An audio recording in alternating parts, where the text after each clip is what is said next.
is a good way for people to start to get to know themselves? Does it make sense to you what I'm asking? Yeah, it does. Well, I keep coming back to something that I tell a lot of people I think is very important is the desire to know yourself. So people are very good at faking it. And you could be out there and listening and you go, yeah, I kind of want to know myself better. Okay, let me get online and get, they just forget about it because the other forces are stronger than them. You have to have a level, that if you're in recovery, a level of disgust.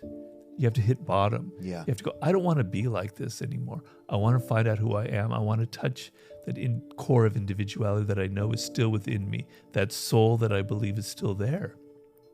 You have to have the desire. If there's no desire there, if you're just mimicking, if you're just saying it just for the sake of it because it sounds good, I can't help you.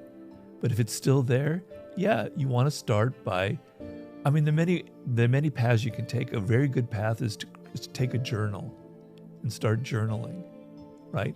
And writing down your thoughts and writing down your dreams. And when I say that, I say, don't do it on a computer. I know a lot of young people don't know how to handwrite anymore, but pick up a pen. I still handwrite a lot of things. Pick up a pen and a journal and write it down.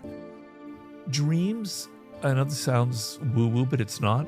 Dreams are really powerful, very interesting. They're going to tell you a lot about yourself, right? Mm-hmm. It's going to tell you about those journeys your brain takes at night that are pretty fantastical.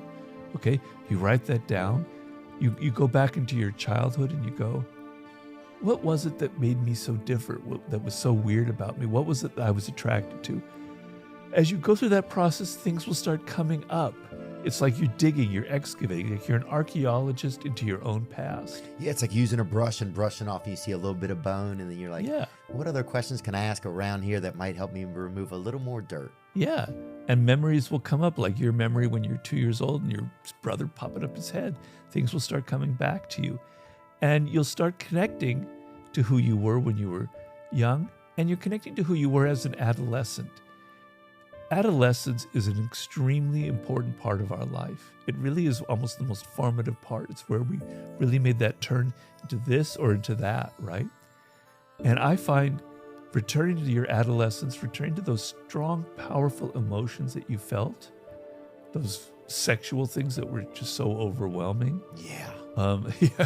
Those other things that, that were happening.